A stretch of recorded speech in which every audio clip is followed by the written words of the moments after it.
ಮತ್ತೆ ನಮ್ಮ ಬೆಂಗಳೂರಿಗೆ ಸ್ವಾಗತ. ಈ ಬಾರಿ ದಸರಾ ಹಬ್ಬಕ್ಕೆ ಸರ್ಕಾರಿ ನೌಕರರಿಗೆ ಬಂಪರ್ ಹಾಲಿಡೇಸ್. ಹೌದು, 3 ದಿನ ರಜೆ ಹಾಕಿದ್ರೆ ಬರೋಬ್ಬರಿ ವಾರ ಪೂರ್ತಿ ರಜೆಯ ಮಜಾ ಅನುಭವಿಸುವ ಅವಕಾಶ ಸಿಗಲಿದೆ. ರಜೆಯಲ್ಲಿ ಊರು ಪ್ರವಾಸ ಅಂತ ಸುತ್ತೋರಿಗಾಗಿ ವಿಶೇಷ ಬಸ್ ಸೌಲಭ್ಯ ಕೂಡ ಇದೆ.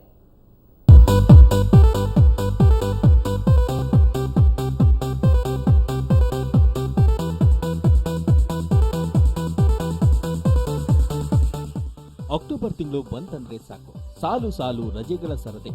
ಶಾಲಾ ಮಕ್ಕಳಿಗೆ ದಸರಾ ರಜೆ ಒಂದೆಡೆಯಾದ್ರೆ ಅಧಿಕಾರಿಗಳಿಗೆ ಸರ್ಕಾರಿ ರಜೆ. ಈ ಬಾರಿಯಂತೂ ದಸರಾ ಹಿನ್ನೆಲೆಯಲ್ಲಿ ಸರ್ಕಾರಿ ನೌಕರರು ನಿರಂತರವಾಗಿ 9 ದಿನಗಳ ಕಾಲ ರಜೆ ಪಡೆಯಬಹುದು. ಸರ್ಕಾರಿ ನೌಕರರು 3 ದಿನ ರಜೆ ಹಾಕಿದ್ರೆ ಬರೋಬ್ಬರಿ 9 ದಿನ ರಜೆಯ ಮಜಾ ಅನುಭವಿಸುವ ಅವಕಾಶ ಇದೆ. ಅಕ್ಟೋಬರ್ 12ರಿಂದ 20ರವರೆಗೂ ರಜೆ ಎಂಜಾಯ್ ಮಾಡಬಹುದು. ಸಾಮಾನ್ಯವಾಗಿ 2ನೇ ಶನಿವಾರ, ಭಾನುವಾರ, ವಿಜಯದಶಮಿ ಹಾಗೂ ಬಕ್ರೀದ್ ಅಂತ ರಜೆ ಇದೆ. ಆದರೆ ಅಕ್ಟೋಬರ್ 15, 17, 19 ಈ 3 ದಿನ ಮಾತ್ರ ನೌಕರರು ರಜೆ ಹಾಕಬೇಕಷ್ಟೇ. ಎಂಜಾಯ್ ಏನಿಲ್ಲ, ಅದ್ರ ಬಗ್ಗೆ ನಮ್ಮನೆ ಒಳಗೆ ಪೂಜೆಗಳಿರ್ತದೆ, ಅದ್ರ ಬಗ್ಗೆ ಪೂಜೆ ಮಾಡ್ತೀವಿ. ಮಕ್ಕಳು ಮರಿಗೆ ರಜೆ ಕಂಟಿನ್ಯೂ ರಜೆ ಇರೋದ್ರಿಂದ ಮಕ್ಕಳು ಹೊರಗೆ ಟ್ರಿಪ್ ಕರ್ಕೊಂಡು ಹೋಗ್ತೀವಿ. ಎಲ್ಲಿ ಅಂತೆಲ್ಲ ಮಕ್ಕಳಿಗೆ ಅನುಕೂಲ, ಅವ್ರು ಇಷ್ಟಪಡೋಂಥ ಪ್ಲೇಸ್ಗಳು ಅಲ್ಲಿ ಕರ್ಕೊಂಡು ಹೋಗ್ತೀವಿ ಅಷ್ಟೇ. ನಾನು ಆದರೆ ಇದರಿಂದ ಸರ್ಕಾರಿ ಕಚೇರಿಗಳಲ್ಲಿ ಕೆಲಸ ಕಾರ್ಯಗಳಿಗೆ ಬ್ರೇಕ್ ಬೀಳಲಿದ್ದು ಸಾರ್ವಜನಿಕರಿಗೆ ಪರದಾಟ ಶುರುವಾಗಲಿದೆ.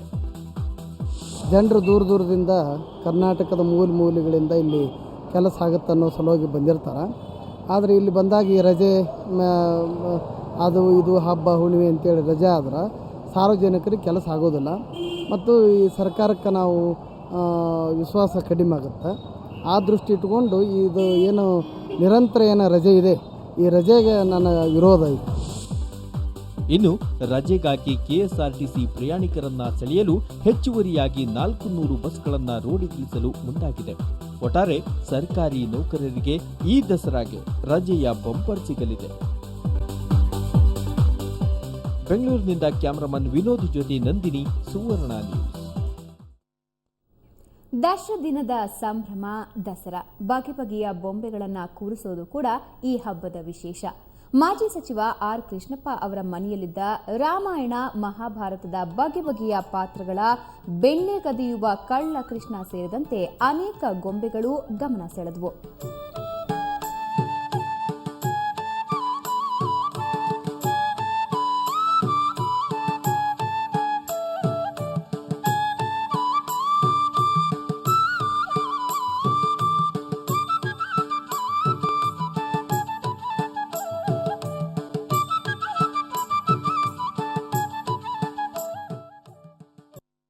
ನಮ್ಮ ತಾತ ಅಜ್ಜಿ ಅವ್ರ ಕಾಲದಿಂದ ಮಾಡ್ತಾಯಿದ್ರಂತೆ.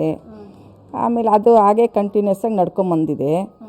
ಆಮೇಲೆ ಈಗ ನಾವೆಲ್ಲ ಬೊಂಬೆಗಳೆಲ್ಲ ನಾವು ತಂದು ಎಲ್ಲ ಇಟ್ಕೊಳ್ತಾ ಇದ್ದೀವಿ. ನಾನು ಒಂದು 30 ವರ್ಷದಿಂದ ನಾನು ಮಾಡ್ತಾಯಿದ್ದೀನಿ. ಅದೇ 2000 ಬೊಂಬೆ ಇರ್ಬೋದು, ಇದೆಲ್ಲ ಒಟ್ಟು ಲೆಕ್ಕ ಹಾಕಿದ್ರೆ ಹೆಚ್ಚು ಕಮ್ಮಿ. ಅಮಾವಾಸ್ಯೆ ಆಗುತ್ತಲ್ವ, ಅಮಾವಾಸ್ಯೆ ಆಗಿದ್ದು ಮಾರನೇ ದಿವಸ ಬೊಂಬೆಗಳಿಡ್ತೀವಿ. 9 ದಿವಸ ಎಲ್ಲ ಪೂಜೆ ಎಲ್ಲ ಮಾಡ್ತೀವಿ.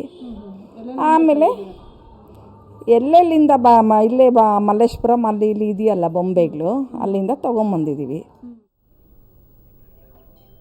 ಇನ್ನು ಮುರುಗೇಶ್ ಪಾಳ್ಯದ ಕಸ್ತೂರಿಬಾಯಿ ಅವರ ಮನೆಯಲ್ಲಿ ಇಟ್ಟಿದ್ದ ಗೊಂಬೆ ದರ್ಬಾರ್ ಗಮನ ಸೆಳೆಯಿತು.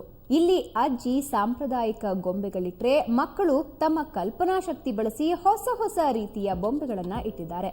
ಹಳ್ಳಿ, ಶಾಲೆ, ಮೈದಾನ ಹೀಗೆ ಮಕ್ಕಳಿಗೆ ಪ್ರಿಯವಾದವು ಇಲ್ಲಿ ಮರುಸೃಷ್ಟಿಗೊಂಡಿವೆ.